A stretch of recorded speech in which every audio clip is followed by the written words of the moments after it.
Hello and welcome back to Missy's Imaginings. Today I'm going to go ahead and put together the additional pieces that are in the pattern set for the BJD SD size shalwar pants or shalwar, however we say that, that we did in the last video. We did a pattern and put some together. I have tweaked that pattern and I'll kind of show that at the end once we get the outfit all together.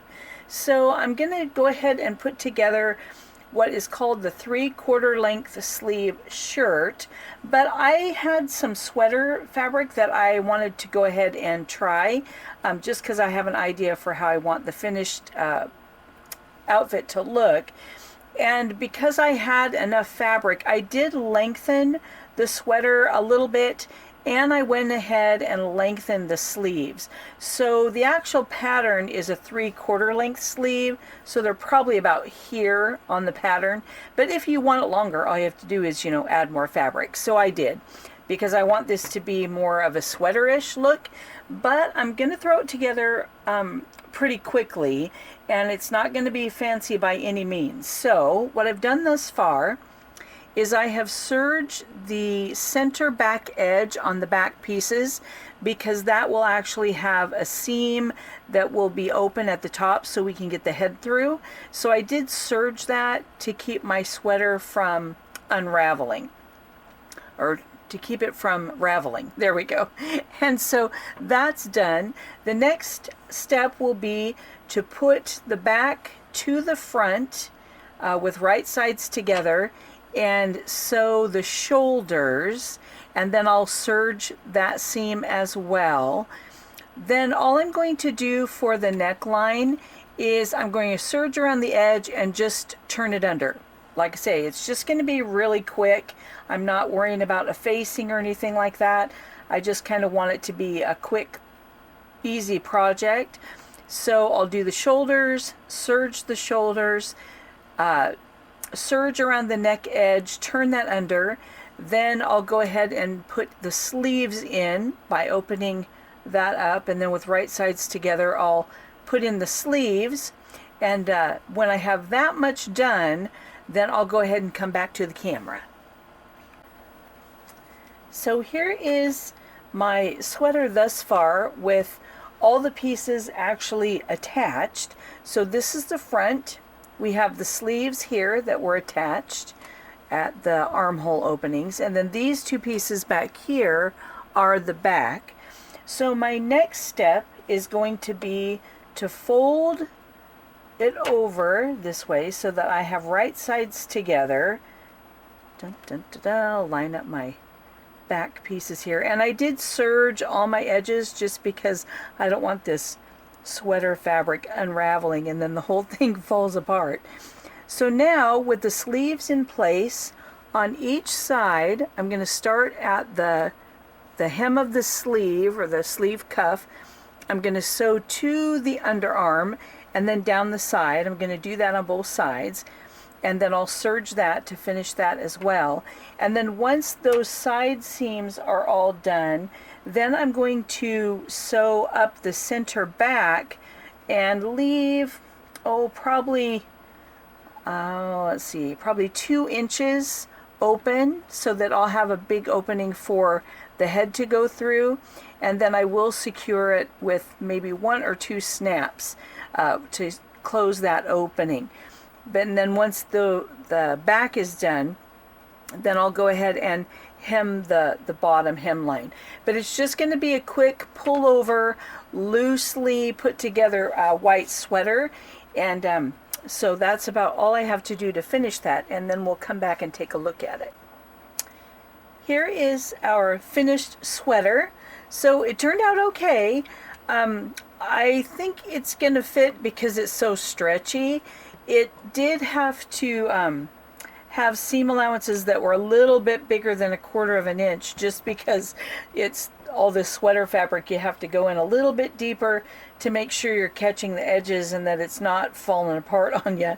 So, and then all the insides are all serged just to help ensure that it does stay together.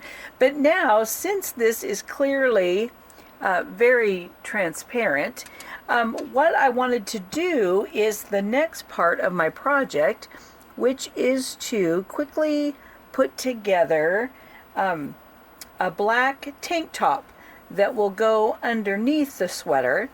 So this was some selvage fabric I had from another project, so it already has a little hem on the bottom, which is very convenient. So this is going to be so simple, just like this. All I'm going to do is put it together at the shoulders, and then I'll go ahead and hem the neckline.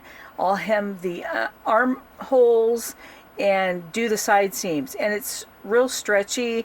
It doesn't fray, so it's going to be an easy put together.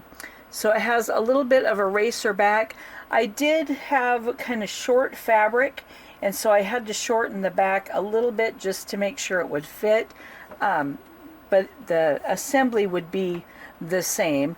All I'm going to do, like I say, is shoulders, hem the neckline, and then I'll hem the armholes because it'll go from side to side, and then I'll just put the sides together, and that'll be ready to go underneath the sweater. But then we'll go ahead and see this all finished.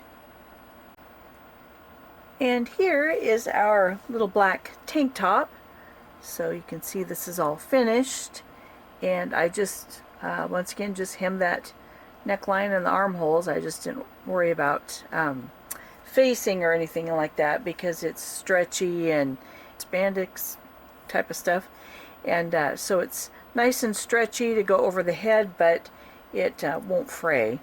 And so this will be going underneath, and it is a little bit fuller in the front just because it's for the female, so the back is a little bit smaller, but the front has more room to go over the bust. And then this is going to go underneath our sweater, so we'll put it in here like so. There we go. So it'll just have that underneath. And if you don't want the black to show through, you could always just do a tank top in white, or matching colors. So, but that's how that's going to look. So then the next part of this outfit is the vest pattern, and I found some of this wonderful weird gold mesh. Now hopefully this will show up on camera. It's totally translucent.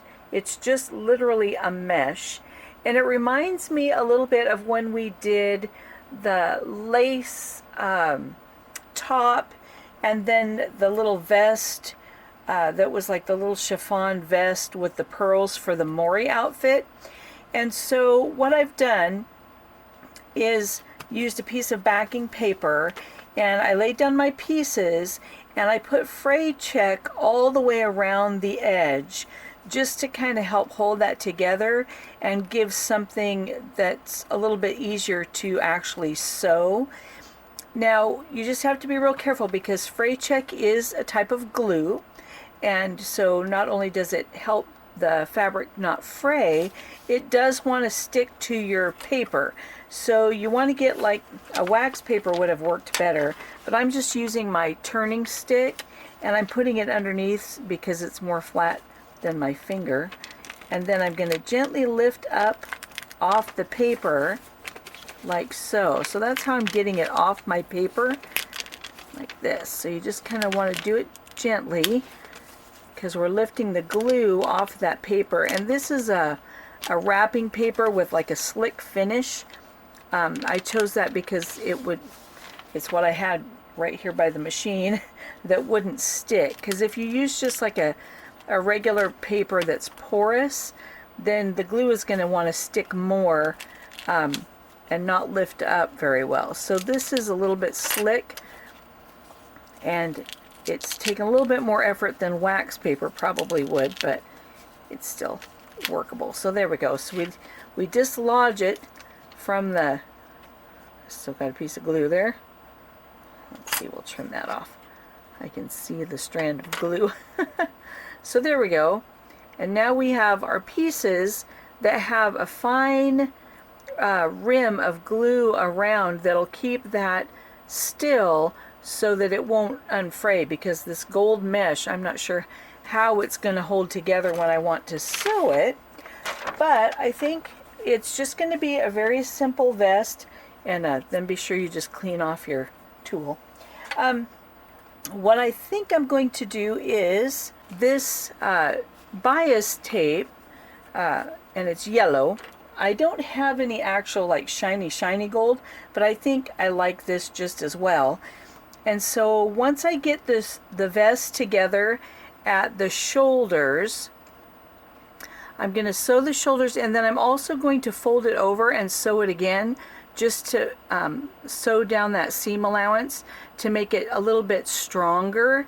And then I'm going to use this to trim around the armholes and around the edge of the vest, which would be the neckline in the front and around the back, around the hem. So I'm going to use that to trim it out, and it's the double fold, so it's all ready just to go ahead and wrap that around. Now, because I'm not going to be sewing a sleeve in, I may trim, like notch a little piece and actually turn this in a little bit, because this is made with a seam allowance. And if I do turn it in a little bit and then put that bias tape on, it's going to give me a little bit more sturdy edge to go ahead and sew on there. So I may just do a couple little clips like right in the curve of the arm and then around the neck, and then just fold it over a little, and then I'm going to wrap that with bias tape. So there we go. We're going to do that and then finish out the edges like that, because if we just wrap it around like this, then our openings may be a little too small, because it was designed to have a seam allowance in case you wanted to make one that's an actual lined vest. So there we go. So we're going to do the shoulders, fold over the seam allowance, then do the trim on the armholes, just because it's easier to do while it's open. It gives you just a seam rather than trying to do this and then do it inside of an opening. It's easier to do it this way. Then I'll do the side seams, then I'll fold that seam allowance and sew it, and then I'll trim around the outside. So we'll get this done next, and then we'll see how it looks. And here is the final result of our little mesh vest, our little see-through vest here. So once the tank top and the sweater are on the doll, and then we'll go ahead and put this little mesh gold vest on there. I didn't intend for it to match the entire outfit.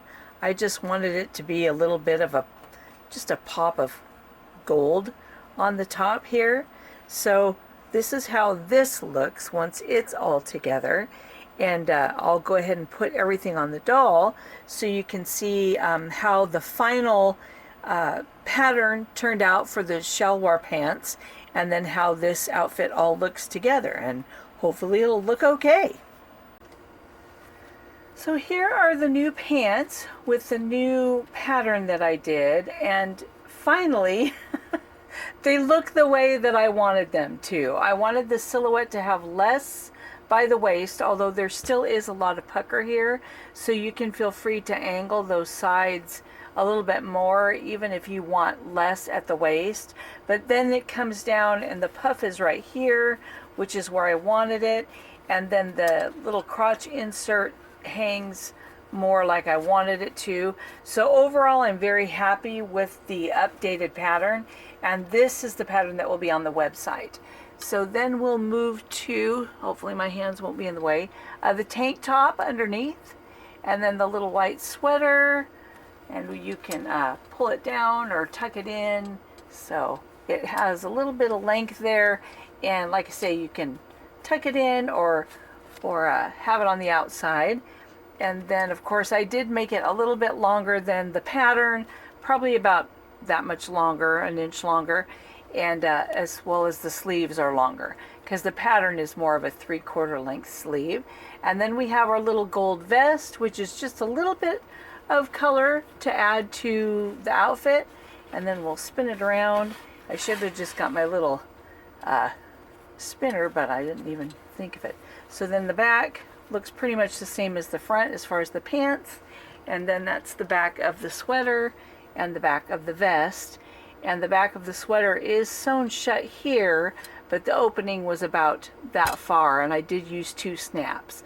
And then the gold vest is just a little bit of shininess, just for fun. So that's the entire outfit, and I will go ahead and put pictures of this on the pattern pieces since we actually have it sewn. But there you go. So that's what the pattern will look like when it's finished, except that the sweater won't be quite as long unless you lengthen it, and the sleeves won't be quite as long unless you make that change as well. But there you go. So here's our new pattern that will be free on the website. So we'll add this photo to it, get that finished up, and it will be available for you to print out and sew. If you're new to my channel and to my website, all you have to do is click on the PDF link and the file will actually open, and then you can save it or print it. If you're new, you might not know how that works. I know a lot of websites, even if they have a free pattern, you have to go through a process of putting it in your cart, but then it comes up as no charge, and then you have to complete your purchase, and then it'll give you something to download. But I didn't want to mess with all of that. All you literally have to do is click on the link, and it will open the PDF, and you will be able to print. So there you go. That's how you can look forward to your pattern turning out, and I will see you next time. Bye.